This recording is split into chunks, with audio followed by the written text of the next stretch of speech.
High protein ఇంకా healthy snack recipe. ఈసారి మీ ఇంట్లో ట్రై చేసి చూడండి, మీ పిల్లలు చాలా ఇష్టంగా తింటారు. దీనికోసం ఒక ప్యాన్లో 1 కప్పు వరకు పుట్నాలు తీసుకొని అవి డ్రై రోస్ట్ అయ్యే వరకు వేయించేసుకోవాలి. వేయించేసి ఒక ప్లేట్లో తీసుకొని చల్లార్చుకోవాలి. అదే ప్యాన్లో 3/4 కప్పు వరకు బెల్లం వేసుకొని అందులో కొద్దిగా వాటర్ వేసుకొని బెల్లం మొత్తం కరిగేలాగా కలుపుకోవాలి. బెల్లం కరిగేలోగా ఒక ప్లేట్కి ఆయిల్ లేదా నెయ్యి అప్లై చేసుకొని ఉంచుకోవాలి. బెల్లం కరిగిందో లేదో ఎలా తెలియాలి అంటే, కొద్దిగా బెల్లంని వాటర్లో వేసుకొని మనం తుంపినప్పుడు అది తునిగితే బెల్లం రెడీ అయిపోయినట్లే. తర్వాత వేయించుకున్న పుట్నాలు కూడా అందులో వేసేసుకొని బెల్లం మొత్తం కలిసేలాగా కలుపుకొని నెయ్యి రాసుకున్న ప్లేట్లోకి మొత్తం ట్రాన్స్ఫర్ చేసుకోవాలి.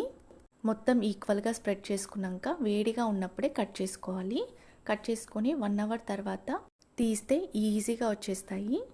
ఇప్పుడు వీటిని మంచిగా ఎయిర్ టైట్ కంటైనర్లో స్టోర్ చేసుకొని ఈవినింగ్ టైంలో పిల్లలకి స్నాక్స్ లాగా ఇస్తే ఇష్టంగా తింటారు.